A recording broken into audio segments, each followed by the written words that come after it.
Welcome to the Mompreneur podcast. I'm your host, Liz Mercedes, and this is a podcast for moms. That's you, by moms. That's me. Today we have a little co-host with me here, so if you hear her like sucking on her rattle or something, I'm really sorry. We have a really special guest today. This is Mason and Addison's mom, Ashley, here with us.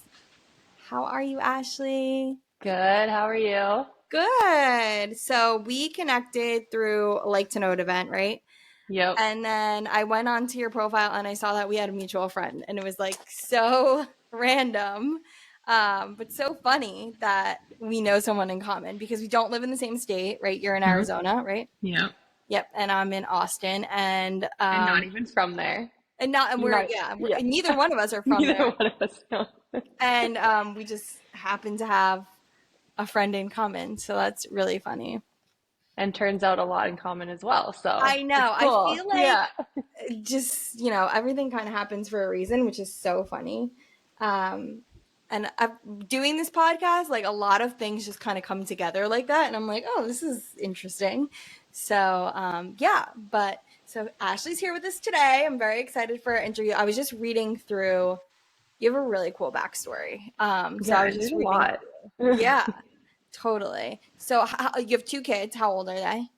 So Mason is 5 and Addison is almost 3. Okay.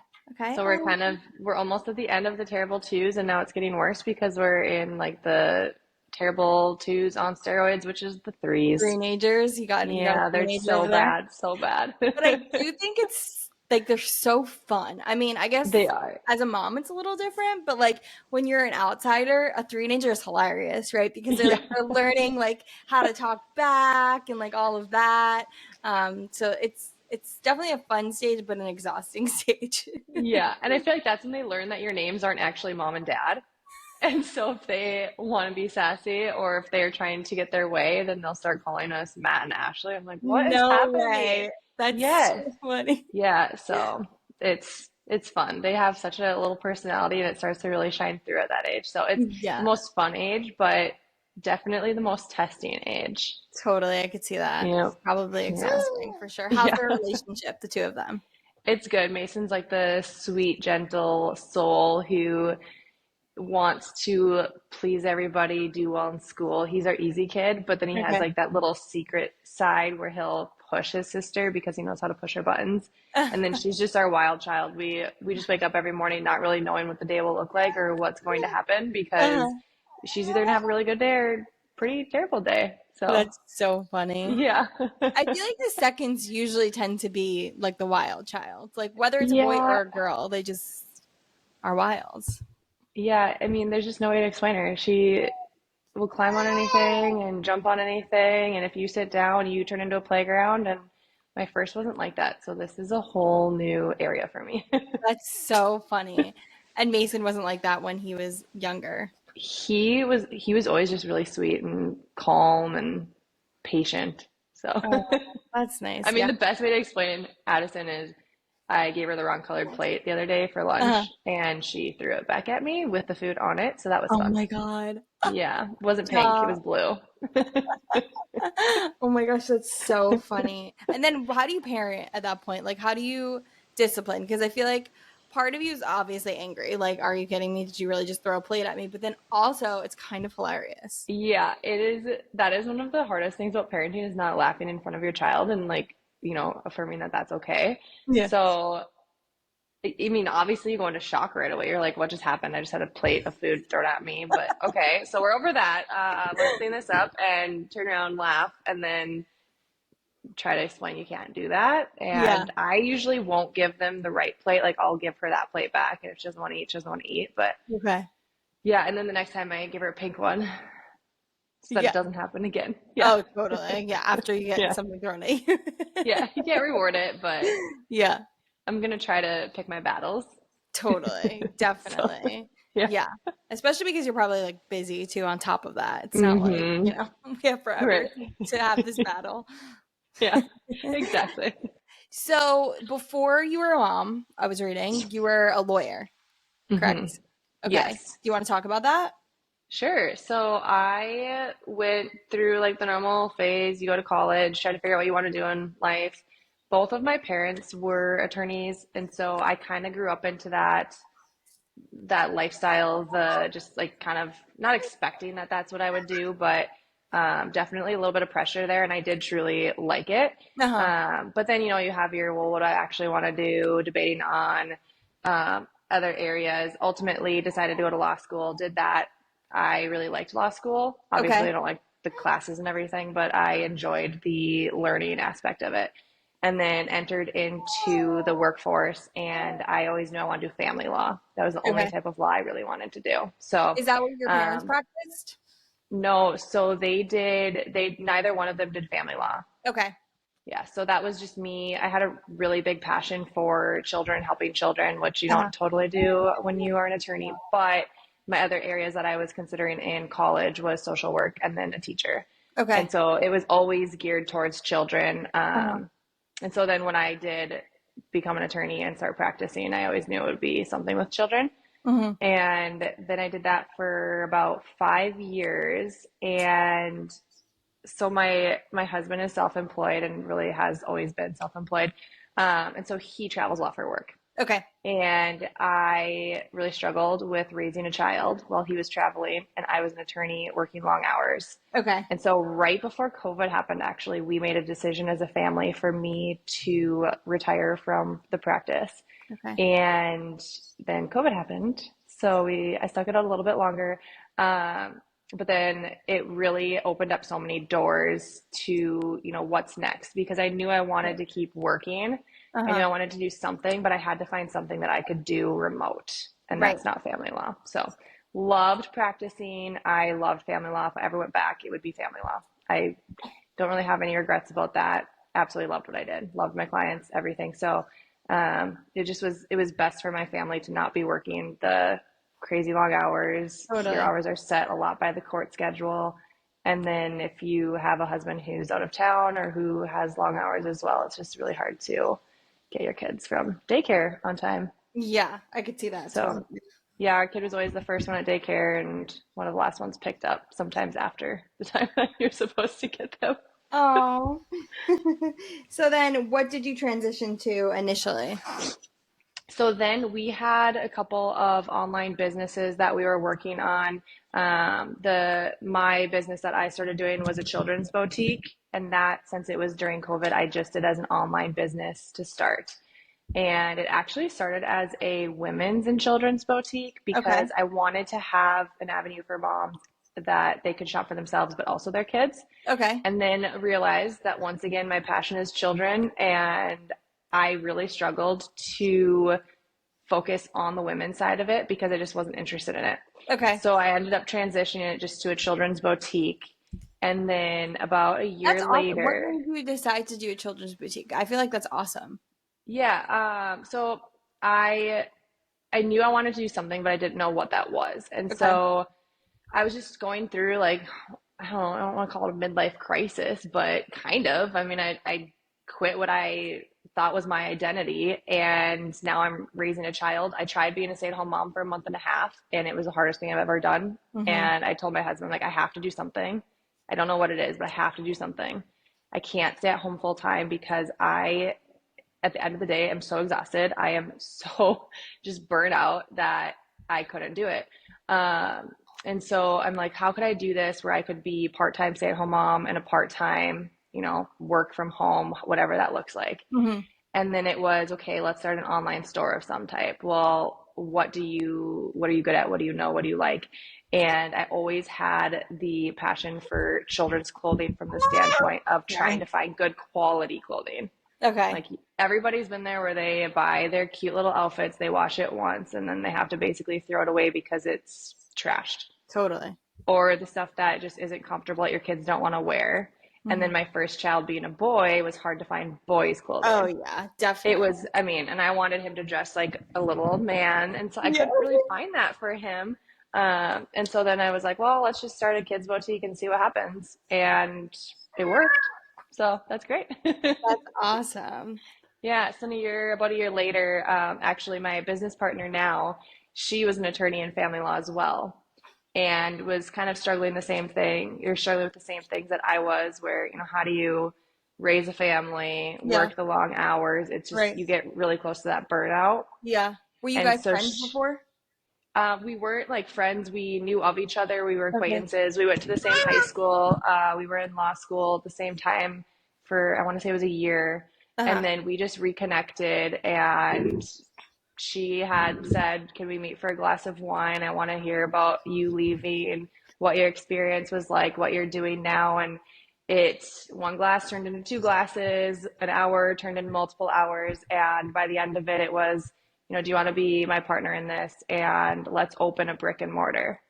So we met a couple more times, really talked it through, and then just kind of both decided that that's what we wanted to do, is open a brick and mortar, Uh-huh. tag team it. It puts a little bit less risk on any one of us having to be fully in store or anything like that. So, Totally.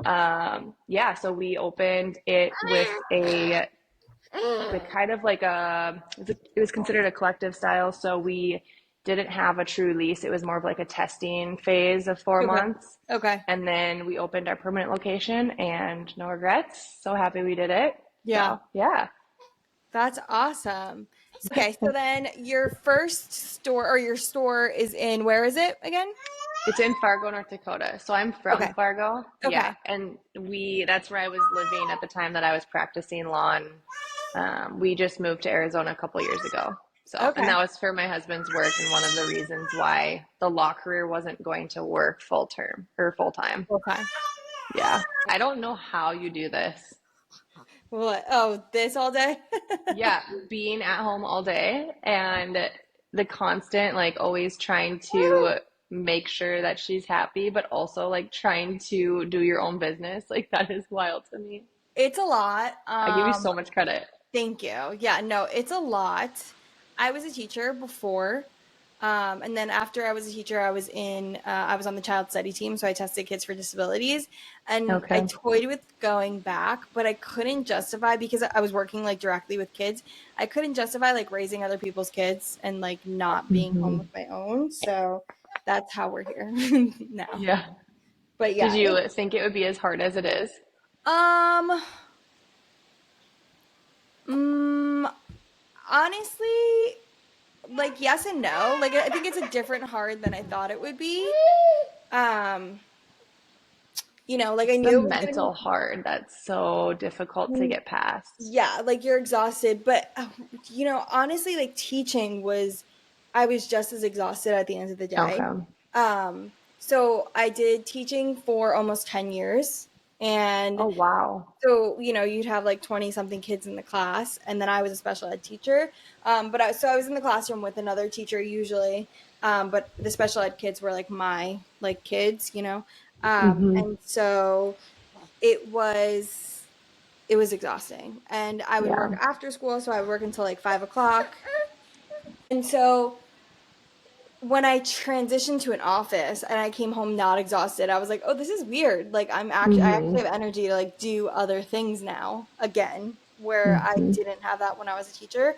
So, I mean, yes, this is exhausting, but I feel Either way, like it was going to be exhausting. yeah, I feel like it's like similar. So, Yeah. Yeah, I can see that. And I went from a desk job to trying to be a stay-at-home mom, and I'm like, this is so exhausting, so mentally exhausting. My husband would get home, and I'd be like, just take your kids. I need time. Just take them. Get them out of my face. yeah, yeah, no, definitely. You definitely need time at the end of the day for yourself. She goes down at like 7:30, which is well, my husband makes dinner and she sits there and watches him make dinner, and that's like more me time. And then she goes down at like 7:30, and so that's nice. Yeah. Um, and then she's like staring at the mic. And then we kind of have like us time She too, just which is wants to nice. talk. Yeah. She wants to be interviewed. She does. Right? Is that what she's staring at the mic? That's what she's staring at you. That's so Um, cute. So then, okay, so now you have the brick and mortar. Is that what you're still doing? And you started with your realtor license, right? Yeah, so I'm working remote for Vela Kids now, the children's boutique. Okay. So we got it to a point where we were able to pretty much run it with us being on the back end. And then we Uh-huh. have some key team members who are there on a day-to-day basis, just That's making sure awesome. that everything runs smoothly in store. Yeah. And that was really our main goal because we both had this passion to try to make it easier for moms to find like their high quality items and one-stop shop, Yeah. but we weren't willing to give up our flexibility with our kids. And that was the biggest Definitely. thing in practice of law for both of us, is when your children have something going on, whether it's, they're sick or they have a Hmm. sporting event or something that is during the weekday, or even on a weekend, if you had a bunch of stuff that you had to do, you couldn't get away to do it. And so opening this store, we both said to ourselves, let's make sure that we can get this operating somewhat independently, or Yeah. at least, in store independently, so that if something happens and our kids are sick for a few days, or if there's swimming lessons, we can go and be there for them. Yeah. And yes, that means we probably are going to be working at night when they go to bed, but it Yeah. just provides that flexibility. Totally. So What was with that that in process? mind, What what was was that? that process like getting it into to running the Honestly, business? it's all about your team. We have an amazing team, and so we were very aware of like who we were trying to find to fill those roles, and Uh-huh. finding people who we really trusted and who were really good at what they do. And that was what made us so we could be more on the back end. That's And so awesome. we're still doing this pretty much as our full-time job. I mean, we sit at our desk most of the day doing Uh-huh. this, but Uh-huh. it's nice because we can get away. If my kid has gymnastics, I can go watch, bring her there, and then come back Yeah.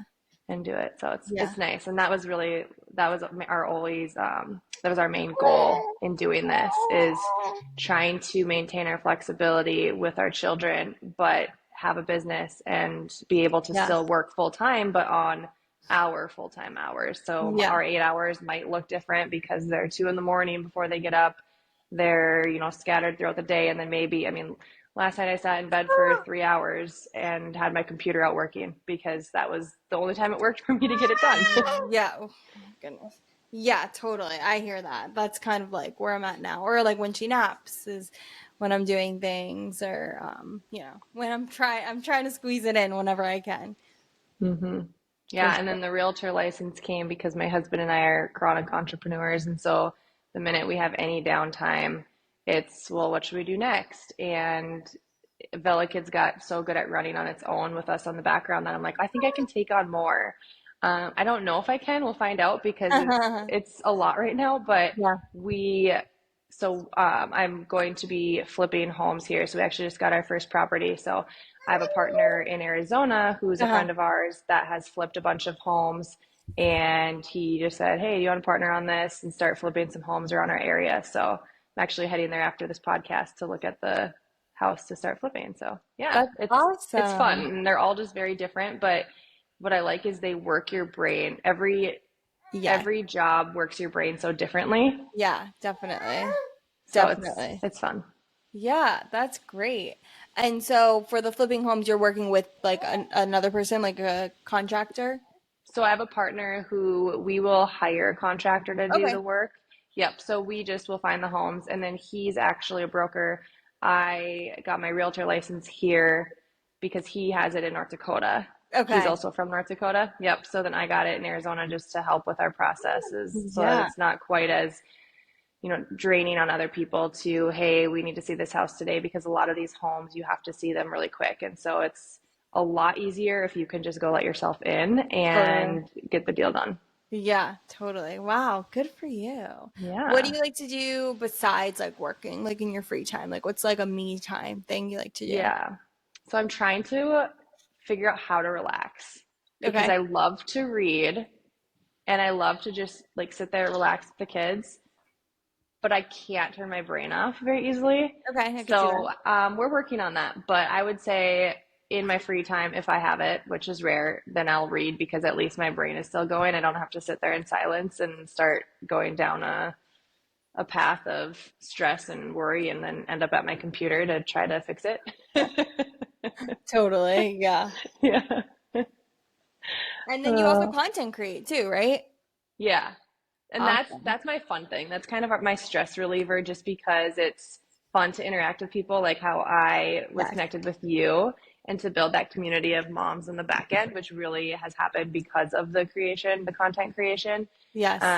And I don't think I ever would have met so many people if I didn't do it. Okay. And I know it's different because everyone's online, but even like phone calls, FaceTimes, just messaging, it's pretty Yeah. constant. But moms checking in on moms is such a good thing to do. So huge. Yeah. Which is why we Hmm. touched on it before we started the podcast. But I started this podcast because, I get interactions with other moms. I get like conversations and, it feels like a community.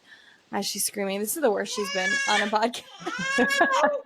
I don't even know what to do. Like, she's honestly never been this bad. And she's been on like three, I think, podcasts that I've recorded. Girl. Well, if it makes you feel any better, I don't notice, and it's probably because I have constant noise since I work from home. Uh-huh. My one of my children is still here, but she's always running around and loud, and so I am to the point I don't hear the noise. Hopefully, people that are listening don't hear it either. Yeah. Well, it drives my husband crazy because they'll be screaming and he'll be like, are we concerned about this? I'm like, concerned about what? Like, do you not hear this screaming? I'm like, no, actually, I do now, but I didn't. I It didn't didn't, faze yeah, me. totally. It didn't faze me. I hear it all day long. Just like throwing all her toys at her. Like, come on. Do you get like that though, where you just don't hear the noise anymore? Or maybe No, I'm it's not there yet. I'm not there you're not yet. there yet. I'm only Yeah. 5 months in. You'll get there and it'll happen quick where all of a sudden you just don't hear the noise. I'm like constantly overstimulated. I'm like, Yeah. and then the dog gets going, and then I'm like, oh my gosh. I'm like, I just need like Hmm. 5 minutes, guys. At a certain point, though, it'll all become normal. I mean, it's to the point where if I leave the fridge open, which is probably my worst personality trait, I don't hear the beeping. Really? I just Wow. like, there's so much noise. Like, obviously, I hear it, but it doesn't click because there's just so much happening. Uh-huh. And that's another one where my husband's like, can you please shut the fridge or the microwave beeping? I'm like, okay, sorry, I forgot. So I could just leave the fridge open and walk away. But it's like, Like, hey, you know so what? funny. It's not as loud as a kid screaming, and half the time that doesn't faze me either. Yeah. Oh my God, that's so funny. But you just learn to work with it. Even when like the kitchen fan is There on, sometimes I don't notice like how overstimulated I am when it's on, and then it gets turned off, and I'm like, oh my God, that was bothering me, and I didn't realize you it. go. Like, yeah.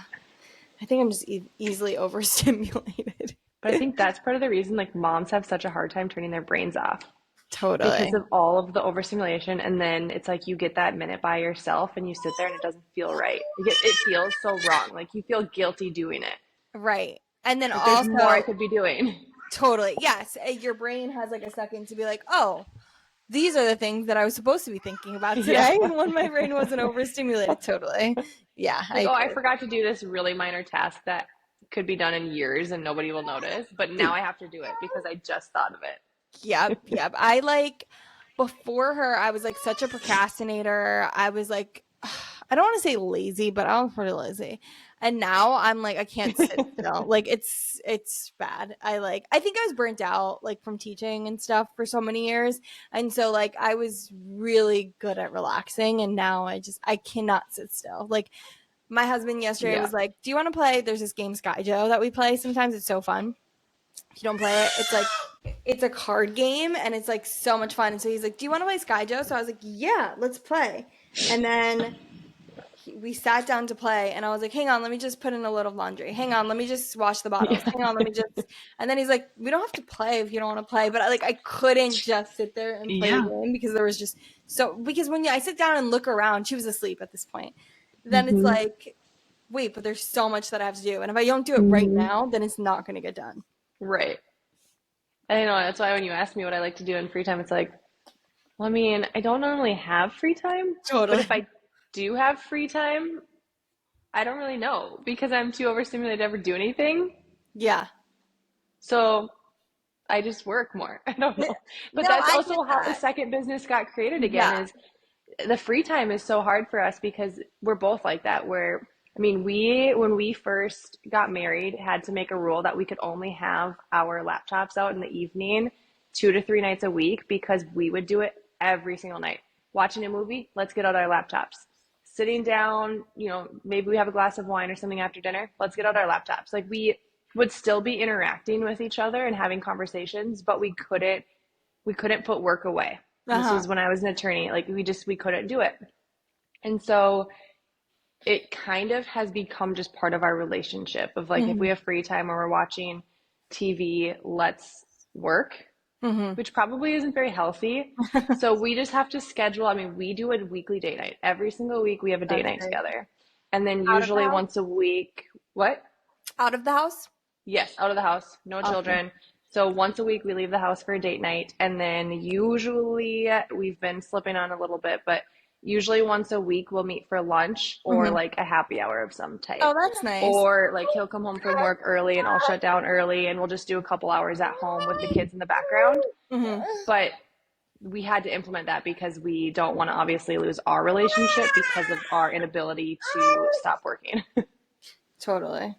So, As yeah. she's screaming. I think she's And actually. it's so good for your relationship too to just have that time away from the kids. I could totally see that. See, I'm not at the point where I'm like, well, we don't really have anyone here. So, like, when I'm home, like when I'm in New Jersey, my mom will watch Mm-hmm. her, or like my mom was here for 2 months after I had her. Oh, that's so nice. It was really nice. So she watched her a couple times for us to get out, but I'm not at a point where I feel comfortable like leaving her with someone With someone that you don't know. that I don't know. Yeah. So, Mm-hmm. yeah, we don't get a ton of time without her. She just Well, come and like, it's hard when they can't talk because if something were to happen, like they can't tell you that. And we were lucky when we moved here, like we didn't have, so Addie would have been almost a year, but Mason would have been older, so he could talk. definitely, So we definitely. felt a lot better. Yeah. Yeah. And honestly, like I babysat a lot, like throughout the years that I was teaching. And, being a babysitter, like made me more comfortable with getting Mm-hmm. my kid a babysitter because like I was Mm-hmm. a babysitter, like, and I knew I wasn't doing anything. And a lot of times the babies were really, really small and the parents would just kind of like put them to bed and be like, if they cry, just like bring them a bottle or whatever. And Mm-hmm. they should be fine. And I did that for years. Yeah, but even like finding time at home after she goes to sleep, like what you guys did with the cards, except for you cleaning. But I mean, that's even important. If you can't get away for a date night out of the house, just to be able to sit down and have that time after. I mean, I will say that we eat most of our meals. Like we'll cook the meals when the kids are awake, they'll eat their meal, we'll sit with them while they eat, and then when they go to bed, we'll eat our meal. Okay. Yeah. So it's kind of, I mean, it's every couple days we'll do it that way where we still eat our own meal, but we're at home when they're sleeping and we're still with them and Yeah. talking to them while they're eating. But that helps tremendously too, Yeah. just to stay connected with your spouse. Yeah. The other thing we started implementing is we don't turn on the TV at night. Oh, Um, that's a good one. yeah, because I feel like even if we did have time, like we were just kind of staring at the screen and it's like, well, when do we have time to connect then? Mm-hmm. So we don't really do that anymore. Or if we do, it's like intentional. Like let's watch this one Yep. show. I'm still pumping like breast milk. So during the half hour that I pump, we usually will watch a show because I'm pumping and I can't really do much Mm-hmm. else. I don't do my portable, like I have a portable pump, but I won't do that at night. I only do that during the day. Gotcha. Yeah, but even like intentionally watching a show together where you can talk about it. Yeah. Yeah, Yeah. it's still time together, but it's not that like one-on-one interactive, let's get to know each other again. Yeah. It's Yeah. not the let's date type of experience. It's the let's be lazy because we're both tired, but still be together. Totally. Totally. And sometimes that's important too. Yeah. Definitely. So how long have you and your husband been together? We actually started dating in 2006. So what is that? Almost 20 years? Is No, really? that right? That can't be right. Yeah, that's right. But so we were high school sweethearts, but then we, Um, like any relationship, had our on and off time. So we ended up getting married in July of 2014. My husband, if he watches this, is going to giggle because I always have to think about the date and he can just oh, like snap and just totally. recall it at any point. But Yeah. yeah, so we'll be 10 years this July. Nice. Yeah. How That's about you nice. guys? We'll be together 10 years. We'll be together 10 years in June, but married 7. Okay. So you guys are still, you've been married for a while too. Yeah, we met in high school too, but we didn't date in high school. We didn't date until after Okay. college. Yeah. Gotcha. Yeah, we ended up going to the same college as each other. I followed him. I'll finally admit that. I feel like 10 years is long enough to be married to admit that you followed a guy to college, but it worked. Yeah. So, Yeah. So what happened? So tell us your story. as far as how I met him, Yeah, like or yeah, and your yeah, relationship. so we met in high school, and yeah, so I was 14 and he was 15. That just seems crazy to me, like thinking about a child who's 14 meeting, I don't know, that's just, it's weird. Yeah. Um, and then, like I said, we were kind of off and on. We took a little break in high school, got back together, and then I followed him to college. And then we were together most of our college career. We took a little break my sophomore year. And then towards the end of it, I was like, hey, we've been together for what would that have been? Almost 7 years, Uh-huh. 6 years off and on. So I was like, when's the ring coming? Yeah. um, yeah, we just, I mean, at that point, we knew we were going to be getting married and Uh-huh. be together. So we ended up getting a place together after college. And then he stood by my side the whole time while I was in law school and a bear because I was crabby and commuting an hour each way to go to class every single day. Uh-huh. And then, yeah, and it worked out because we both started. I mean, he knew he was going to be going into business. So that was Uh-huh. his major. That was his career path. I thought I would be an attorney my whole life. Uh-huh. And then we both just kind of ended up being serial entrepreneurs, we call ourselves now. So Yeah. we How just did kind of like did that together, which is nice because you both, I don't know how, and I probably started doing it because of him. It's really hard to be married to an entrepreneur because you don't understand the way they think Okay. and their inability to stop doing more. Yeah, I could see that. So, Yeah. How did perfect. how was that transition with him with you going into business and with you in your relationship?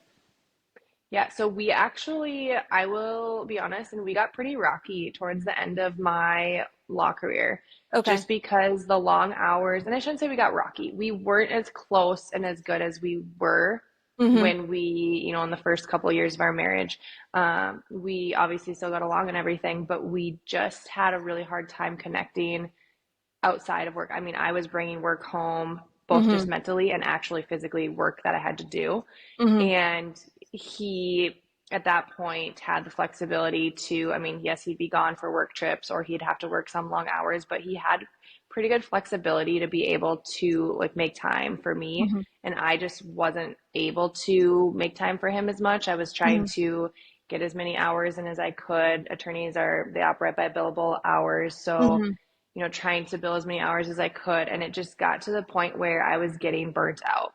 And Okay. then trying to raise our kids too, we would go from working a long day to going home to get the kid, to feed the kid, to put the kid to get to bed. And then at the end of that, you look at each other and you're like, I'm just done. I'm done Yeah. today. I don't Yeah. have anything left in my bucket for you. Yeah. And it got in this like kind of cycle of that. And so he, I don't want to say he pushed me to leave, but he was very supportive. Mm-hmm. I just told him, like, I don't think I can do this anymore. I want to have another kid. I don't know that we can have one while I'm still working just because Mm-hmm. of the hours and how, I don't want to say I sacrifice a lot with Mason, but just how much you don't get to do things that you want to do because of work. Yeah. And it wasn't something that I wanted to do.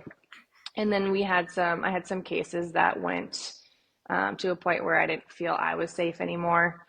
And so it just was a decision our family made, and he supported me. He pushed me. He said, let's figure out what you're going to do. If it's a stay-at-home mom, we'll support that.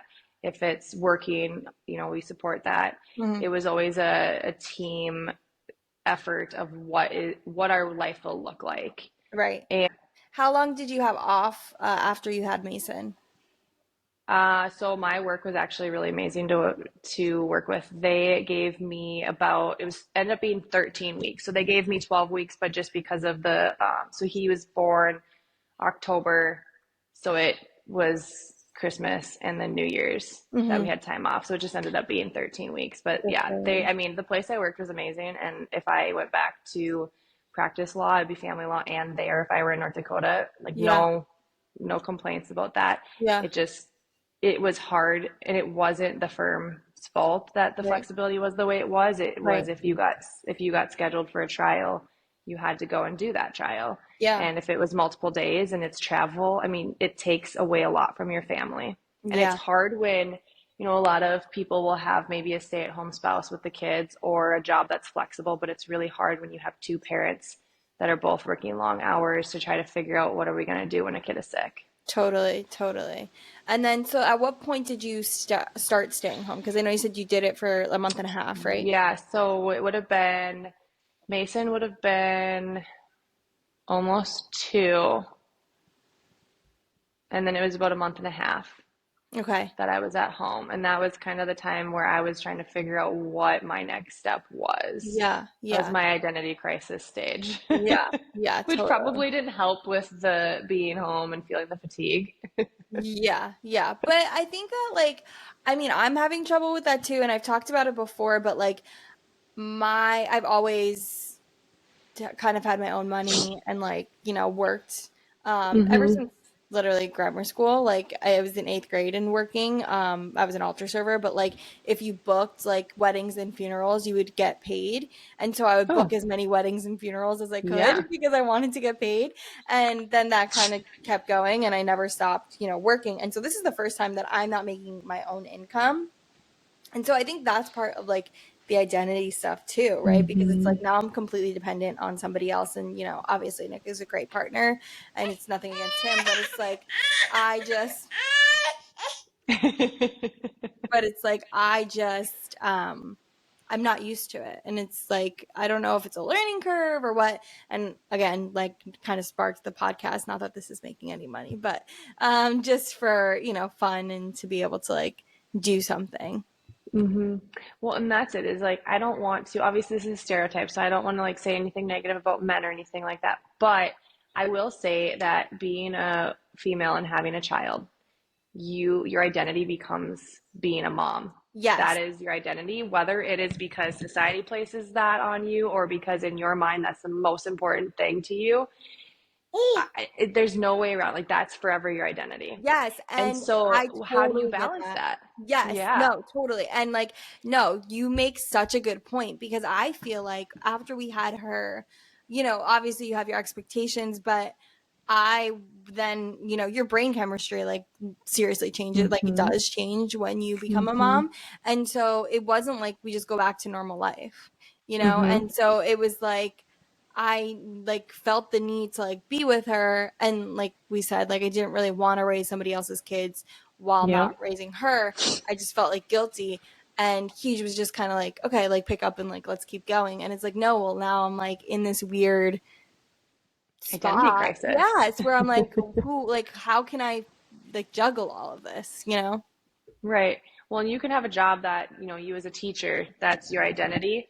But if you leave it, you're probably not going to struggle with that same identity crisis as becoming a mom. Because when you become a mom, that's, like I said, the most important thing to most. And it's like, you, not only does your life change, like what your day to day looks like, because now you're probably not hanging out with friends as much, and your relationship with your spouse looks different, Yes. and you can't just leave and go to the grocery store. You have to bundle up a child Yeah. and just hope that that time you remember shoes. Yes. Um, but it's just like your day to day changes, so your whole like picture of your life changes, but also you as a person change your identity, and that's where it's so hard to. Obviously, that will never, like, you can always be a mom, but now what parts of my identity go together with that? And for Right. me, it wasn't being an attorney, and it works for so many people, and I give them so many kudos because that was so difficult for me to do. But for me, it was okay, what career path can I take that mixes in my head with being a mom? And that was Right. being an entrepreneur and being Yeah. able to have that flexibility. Yeah, yeah, I could totally see that. Definitely. Yeah, because yeah, like you said, like it just that's like the center of your world. And so like Mm-hmm. to like know that like well, my job kind of has to not come before it, but it's scheduled. So I can't just Mm-hmm. drop everything and do what I have to do. That's difficult for sure. Mm-hmm. You know, and it's just, I mean, it's so hard these days too with all the pressures. And at the end of the day, my most important thing was my ability to be around my kids and to be able Mhm. to work from home. We have an amazing nanny that's with our kids and is pretty flexible with the hours that we need. And so I can still go out and have lunch with her. And I do Mhm. most days where I'll bring my computer out and I'll sit with her while she's eating, and then I'll come back into my office. And that was always my goal. And it wasn't possible with what I was doing. And unfortunately, that was just, I mean, I had to leave that field. Yeah. But this, I feel very fortunate and very blessed to be able to kind of like pick what my day looks like, and I will work as hard as I need to be able to make that happen and make it where I can try to support what I was making before by doing this. And it's not easy, but it's worth it. Yeah. Do you have any advice for like moms kind of going through their identity crisis right now? Like on how Yeah. to kind of figure out what they want to do or kind of Hmm. like really take next steps for themselves. Yeah, and that's so hard because everybody's life is so different with the support they have, whether it's a spouse, not a spouse, parents, no parents, friends that are in similar situations, what their career looks like, and whether or not their spouse could make enough to support them in the interim. I mean, everybody's life looks so different. So the obvious answer is take the leap, but that's not possible for everybody. Hmm. It's not. And I'm not going to sit here and say that I could have just taken the leap without Matt's support. I couldn't Hmm. have. I would have Hmm. been living on the street because it takes a long time to build a business up to be able to make money doing it. And so I think my biggest piece of advice is to surround yourself with people, because it's not, it's a very isolating feeling when you lose your identity or you're trying to figure out what you want to do, or you're not happy with something, but you want to do something else. You just don't know what it is. Yeah. But so many times you scroll through social media and you see these picture perfect lives that are Hmm. highlight reels. That is quite literally what social media is, a highlight reel. Yep. And I think just surrounding yourself with people that are going through these, it makes you remember that you're not alone. And this is one of the most normal feelings in the world, is everyone's going to go through that identity crisis. Yeah. Everybody's going to have days where they feel like they're not doing enough, they're doing too much, the mom guilt, the not liking their career, whatever it may be. Yeah. But just connecting with people, I mean, that's what makes you feel better, right? Like, we are humans Definitely. that are meant to interact with one another. We're not meant to sit in isolation. Yeah. And so if we can try to bring together other people, or, reach out to somebody who maybe you think they have a perfect life and you can ask them how they got there. And I guarantee they'll say it wasn't easy and they had to work their butt off, make a lot of sacrifices and go through a lot of hurt and pain to do it, and learn from them. Yeah. I love that. Definitely. So, but no, Definitely. it's not easy, and no one's path looks the same, and no Yeah. path is easy. Yeah. Definitely. Yeah. Yeah, for sure. That was some great advice. Thank you. Oh, thanks. Yeah.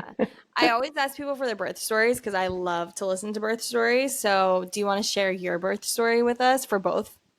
Oh boy. Okay.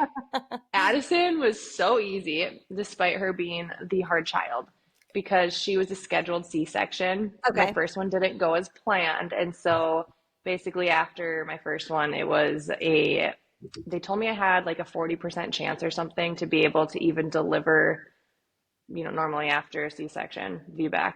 Be back. Yeah. So I didn't try to, because I didn't want an emergency one again. So I'm Yeah. like, oh, schedule it. I walked in on my scheduled time, laid down, and she came out. So through C-section.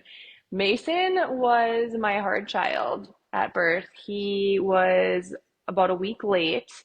I tried everything. Hmm. Literally Googled how to induce labor, tried everything. I ate an entire pineapple. I don't recommend it. It didn't work, and my mouth hurt so bad. Oh It was, no. yeah, but I was pretty desperate, so I tried it. My water broke in the middle of the night. Okay. I went in and they were like, "You're a centimeter."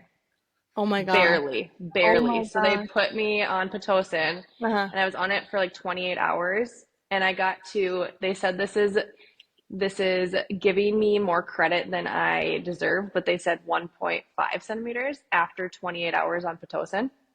Yeah. No. Yes, and then they had the audacity to tell me that my contractions couldn't be that strong because it wasn't doing anything. So they, put the catheter up to test it, and they were like, "Oh, these like couldn't be much stronger, so we don't know what's happening. Turns out his head was Wow. kittywampus in there. What does that mean? So like I don't know, it was like kind of crooked, so he wasn't pushing down because it was going to the side. Oh, I've never heard of that. Yeah. Yeah, I don't know. He didn't want to come out. The kid Yeah. was too comfortable, so Yeah. I don't blame him. It was cold there, you know. And so then they ended up saying that I was gonna have a C-section, so I went in for that. And then his heart rate started dropping, and while they were trying to get me numb, and they Hmm. couldn't, like it wouldn't work. They couldn't get me numb at all, even with the like the meds. So you can't have a C-section if you're not numb. But they couldn't get me numb, and his heart rate was dropping. And at that point, they were like, "Okay, we're just gonna put you under." So I went fully under. What? Yeah. That's like So I went. old school. I know. So I went fully under with him, and they went out and told my husband, "Hey, we have to put her under. We can't get her numb. His heart rate's dropping." And he's like, "Can I go see her?" No. We're like, "Okay." So He we wasn't in there couldn't with see you each other. either? No, he wasn't because they get you numb before your spouse can Okay. come in. Yes, And yes, that makes so with sense. Addison, he was because they could get me numb. So then they brought him in. With Mason, they spent probably 30-ish minutes trying to get me numb and they couldn't. And then they went out and told him, like, you can't come in. We're putting her under. They told me he can't come in. We're putting you under. Oh my And God. then in the meantime, as I'm going through the C-section, I hemorrhaged. So thankfully, I was right before needing whatever they have to do to get the new blood in you. I don't even know what they call it, but Transfusion? yeah. Yeah. So I was right before that, but I came out of it so loopy because I had just been under and I couldn't, because of how much blood I lost, I had like a terrible headache. I couldn't really see much and I couldn't have any lights. So all my pictures with Mason, I look so drugged up. I don't even look like myself. It's so Oh bad. And I have no no. memory of meeting him Oh probably until like no. 10 hours after he was there, just because Uh, I don't know if it was the meds or what. yeah. So after that, when the doctor's like, your chances of it going well is like 40%, I'm like, yeah, we're not doing that again. Nope. Yeah. No. We're done. So yeah, it was not a great birth story with Mason, but No, that's he made it and we're terrible. all good. So Yeah. Did you breastfeed him? yeah, I did. You did. And then how did that Hmm. work? Because 10 hours after is when, I did. I apparently, I mean, I was still there. yeah. I just was very loopy. I Uh-huh. guess they gave me him. So this is my husband's his story on how it went because I obviously don't remember it. But they brought Mason to me because so they brought Mason out to Matt instead of leaving him in the operating room with me because of the hemorrhaging and needing to like stitch me up. Yeah. So then when I got brought out, they gave me Mason, and I had no idea I had a kid. So they said, Really? here's Mason. And I said, who? And they were like, Mason, your kid, you just had a kid. And I guess I looked at the nurse and looked down and I said, your name or your face doesn't match what you look like at all. Like just completely out of it. And then I started saying how I was choking and no idea I had a child. And meanwhile, I'm nursing him. So I don't know Oh, you if nursed him at that point. yeah, I mean, Wow. I don't know how it worked, but Yeah. yeah, so the nurse, I guess, just must have held him there and done it. I don't know. Wow. That's good that I they wasn't supported you with like it. that. Yeah, it's good Yeah, that they supported you like that though, because it could have just they could not, have easily said, yeah. Yeah, like too bad he's getting formula I because know. it's probably easier for them.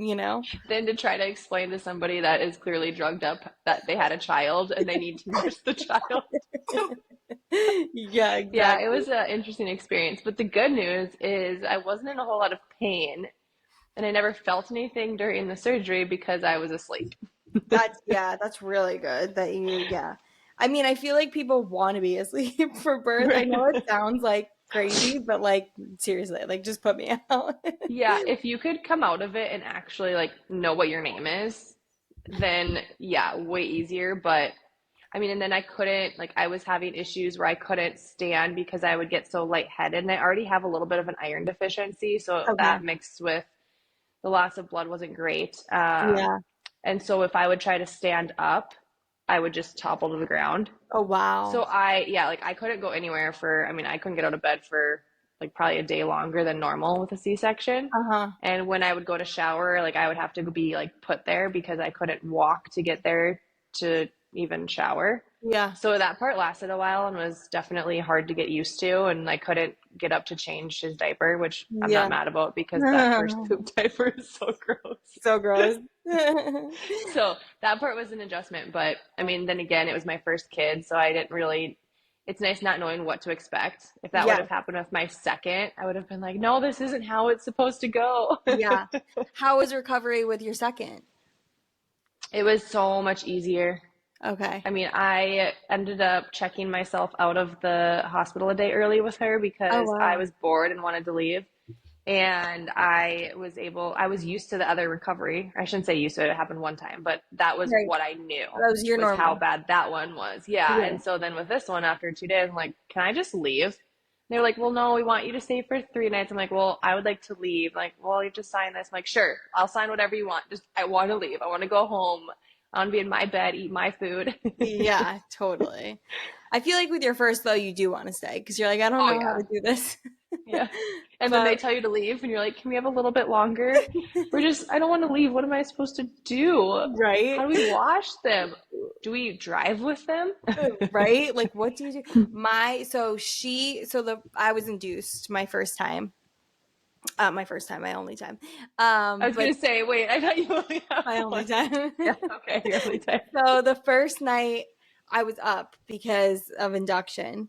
And then the Mm-hmm. second night I had her, but she kept choking on her saliva, or it wasn't saliva. It wasn't saliva. It was amniotic fluid because she came out so fast. I had a Jeez. really easy like labor and delivery with her. But so she was choking on her amniotic fluid. So I kept having to like call the nurse. So I was up all night because I couldn't fall asleep because I was like scared it was going to happen while I Mm-hmm. was asleep. And then the third night she started cluster feeding. Oh, And it's the worst. I was literally Googling how long can you go without sleep before you die because I felt like I was going to die. And finally the nurse came in and she's like, okay, I'm going to do some paperwork and I'm going to just, because we didn't have a nursery in our Yeah. hospital. And she was like, I'm just going to take her with me while I do some paperwork. You sleep for like an hour. And I was like, okay, thank you so much. And I slept for like an hour. I think she left her for like an hour and a half. I slept for like an hour and a half. And I was like, oh my gosh, thank God. Because I was literally losing my mind. And that probably felt like 8 hours. Oh yeah, yeah. Definitely. It's so funny. Like, I feel like after your mom, like, I had to have 8 hours of sleep before her. Mm-hmm. And now it's like, sometimes I get four and I'm like, okay, I'm good to go. Like, as long as it's like four Mm-hmm. uninterrupted, like, it's totally fine. Mm-hmm. I know, it's like you get 4 hours, you'd be like, wow, that was a nice sleep. Yeah. After Yeah. they're like waking up every hour or two, and then you get your first 3 or 4 hours stretch, like, I feel like a new woman.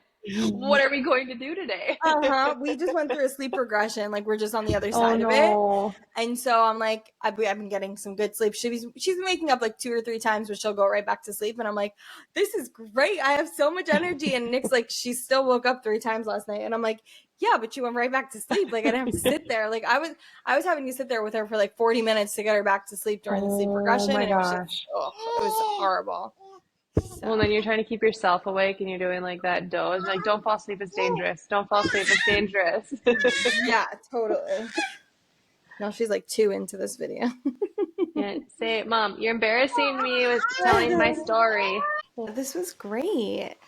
Um, Yeah, it's fun. Yeah, thank you so much for coming on. Where can Now, next everyone? time we're in Texas, we'll stop by and see you.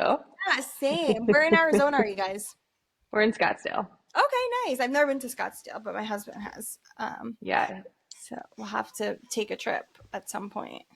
Yeah, well, if you guys are ever in the area, let me Yeah, know. same here. Next time we're out in Texas. I feel like we go there, I don't know, every year, every other year. Okay, yeah, yeah, we'll So, be here. yeah. It's pretty easy a flight for us. It's just direct and what, two Yeah, and a half hours? yeah, yeah. Not bad Mm-hmm. at all. Yeah, that's Mm-mm. awesome. Where can everyone find you? So I'm on Instagram and LTK, and I'm Ash Halvorson on both of those. I'm on TikTok, but don't really like to do a whole lot on TikTok, but it's also Ash Halvorson. Okay, awesome. And I'm gonna link your shop too, like in the show notes, so Oh, that awesome. if we're looking for. I know I have a lot of boy moms that are just like friends and stuff, so if they're looking for some clothes, they can come over to your boutique. Awesome. Thanks. Yeah, and we're very like neutral style because all of the bright colors were stressing me out for kids. And so I'm like, let's find a way to make it neutral, classy, kind of dress them like adults, but Yeah. you know, Yeah, make no, it I still love that. cute and frilly. Yeah, definitely. I love that. That's so cute. Well, thank you so much. Thank you so much for listening this week. Like and subscribe to the podcast and comment what you thought about this episode. We'll see you next week.